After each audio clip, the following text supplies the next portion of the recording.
Hi everyone, see this eighth problem. ఒక తండ్రి కొంత మొత్తాన్ని 12% సరళ వడ్డీతో తన 16 సంవత్సరాల కూతురి పేరుతో ఫిక్స్డ్ డిపాజిట్ చేశాడు.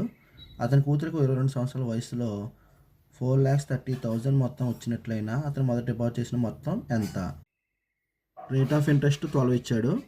టైం చూడండి, 16 ఇయర్స్ ఉన్నప్పుడు వేశాడు. 22 ఇయర్స్ వచ్చాక మొత్తం అమౌంట్ వచ్చింది కాబట్టి డిఫరెన్స్ 6 ఇయర్స్. అలాగే ఎంత అమౌంట్ వచ్చింది? 4,30,000 వచ్చింది. సో ఎంత అమౌంట్ డిపాజిట్ చేశారు అనేది ఫైండ్ అవుట్ చేయాలి. కాబట్టి ఫార్ములా ఇది, సబ్స్టిట్యూషన్ చేయండి. సో ఈ విధంగా అయిపోయాక క్యాలిక్యులేషన్ చూడండి. 4 టేబుల్లో 4 3 12, 4 25 100, 1 + 3 6 18 by 25. ఇక్కడ 25 1 25, 25 + 18 43, LCM 25. 43 టేబుల్లో ఈ నెంబర్ ఎంత అయిపోతుంది? 1 టైము, ఇక్కడ 0 10,000 టైం మల్టిప్లికేషన్ చేస్తే 25 × 10,000 2,50,000 అనేది 4 అవుతుంది.